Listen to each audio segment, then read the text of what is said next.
Hello guys, welcome back to our channel remix diaries. അപ്പോൾ നമ്മുടെ ഇന്നത്തെ വീഡിയോ എന്ന് പറയുന്നത് കോട്ടയം സ്റ്റൈല് മുളകിട്ട നല്ല നാടൻ മീൻകറിയാണ്. അപ്പം കുറച്ച് വീഡിയോ എടുക്കാൻ മറന്നുപോയി. അപ്പം ഇതിനകത്ത് നമ്മൾ ചേർക്കുന്നത് നല്ല നാടൻ വെളിച്ചെണ്ണ, അതിലേക്ക് കടുകും ഉലുവയും നമ്മളിട്ട് പൊട്ടിച്ചു. അതിലേക്ക് ഇഞ്ചി, വെളുത്തുള്ളി, ഉള്ളിയിട്ട് ഭയങ്കരമായിട്ട് മൂക്കണ്ട, ഒന്ന് ചെറുതായിട്ട് മൂത്ത് വരുമ്പോൾ അതിലേക്ക് പച്ചമുളകും ചേർത്ത് നല്ല രീതി ഒന്ന് മിക്സ് ചെയ്ത് കൊടുക്കണം. അതിലേക്ക് നമ്മുടെ കുറച്ച് കറിവേപ്പിലയൊക്കെ ഇടുന്നത് ഏറ്റവും നല്ലതാണ് കേട്ടോ. അപ്പോൾ നമ്മുടെ ആവശ്യത്തിന് കറിവേപ്പില ഇട്ട് നല്ല രീതി ആ കറിവേപ്പില മീൻസ് നമുക്കിങ്ങനെ ഒരു ക്രിസ്പി ഒരിതിൽ വരത്തില്ലേ, ആ ഒരു രീതിയിൽ നല്ല രീതിയാകുന്ന വരെ നല്ല രീതിയിൽ എണ്ണയിലിട്ട് വഴറ്റി കൊടുത്തുകൊണ്ടിരിക്കണം.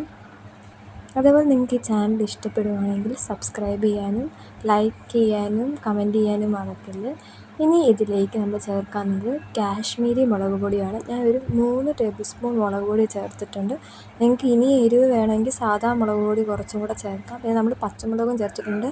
ആ ഒരു എരിവും കൂടെ നോക്കിയിട്ട് വേണം നമ്മൾ ചേർക്കാൻ. പിന്നെ ഞാൻ ഇതിലേക്ക് നുള്ള് കുരുമുളക് പൊടിയും അതേപോലെ ഒരു 1/4 ടേബിൾ സ്പൂൺ മഞ്ഞൾ പൊടിയും കൂടെ ചേർത്തിട്ടുണ്ട്. ഇനി നമ്മൾ ആ എണ്ണയിൽ നല്ല രീതിയിൽ ഇളക്കി കൊടുക്കണം. അതേപോലെ നമ്മൾ തീ ലോ ഫ്ലെയിമിൽ വെച്ചിട്ട് വേണം പൊടികളെല്ലാം ഒന്ന് മൂപ്പിച്ചെടുക്കാൻ. അപ്പോൾ നല്ല രീതിയിൽ നമ്മളിത് മിക്സ് ചെയ്തുകൊണ്ടിരിക്കണം.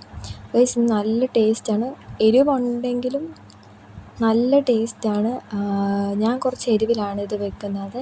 അതുപോലെ നമ്മൾ മുളക് പൊടി ചേർത്തപ്പം കുറച്ച് സാദാ മുളക് പൊടിയും കൂടെ ചേർത്തിട്ടുണ്ട്. ഇനി നമ്മളിതിലേക്ക് നമ്മുടെ കുടംപുളി ഞാൻ ചൂടുവെള്ളത്തിൽ ഇട്ട് വെച്ചേക്കുന്നത്, അപ്പോൾ അതിൽ ആ പുളിയെല്ലാം അതിനകത്തോട്ട് ഇറങ്ങും. ആ വെള്ളം നമ്മളിതിലേക്ക് ചേർത്തിട്ട് നല്ല രീതിയിൽ മിക്സ് ചെയ്ത് കൊടുക്കണം. ഇനി നമുക്ക് ഇതിലേക്ക് സാദാ വെള്ളം, നമ്മുടെ മീൻ കറിക്ക് ആവശ്യമായിട്ടുള്ള വെള്ളം നമ്മളിതിലേക്ക് ചേർത്ത് കൊടുക്കണം. അപ്പോൾ നമ്മൾ സാദാ വെള്ളം ചേർത്ത് കൊടുത്തിട്ട് നല്ല രീതിയിൽ മിക്സ് ചെയ്തും കൊടുക്കണം.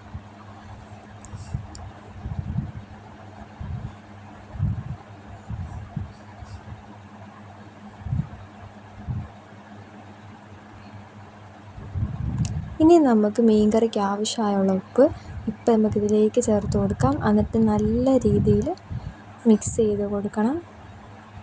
അപ്പം ഇപ്പം ഇങ്ങനെയാണെങ്കിൽ കുറച്ച് കഴിയുമ്പം ഇത് കുറുകി വരാൻ തുടങ്ങും. അപ്പം നല്ല രീതിയിൽ നമ്മുടെ ആവശ്യത്തിനുള്ള വെള്ളം ചേർത്ത് കൊടുക്കാം. അപ്പോൾ ഗൈസ്, നമ്മളിത് അടച്ച് വെച്ച് ഒന്ന് തിളപ്പിക്കണം. നല്ല രീതിയിൽ തിളച്ചതിന് ശേഷം ഞാനിവിടെ കഷ്ണമീനാണ് എടുക്കുന്നത്. ആ മീൻ നമുക്കിതിലേക്ക് ഇട്ടിട്ട് നമ്മുടെ ചാറിൽ മുങ്ങി കിടക്കുന്ന രീതിയിൽ നമ്മുടെ മീൻ ഇട്ട് കൊടുക്കണം. എന്നിട്ട് നമ്മൾ അടച്ച് വെച്ച് ആദ്യം മീഡിയം ഫ്ലെയിമിൽ ഒരു 5 മിനിറ്റ് നല്ല രീതിയിൽ തിളപ്പിച്ചതിന് ശേഷം ലോ ഫ്ലെയിമിലാക്കി ഒരു 10 മിനിറ്റും കൂടെ നമ്മുടെ മീൻ കറി തിളപ്പിച്ച് നമ്മൾ നല്ല ടേസ്റ്റി ആയിട്ടുള്ള കോട്ടയം സ്റ്റൈൽ മീൻ കറി ഇവിടെ റെഡിയായി. So guys, thanks for watching.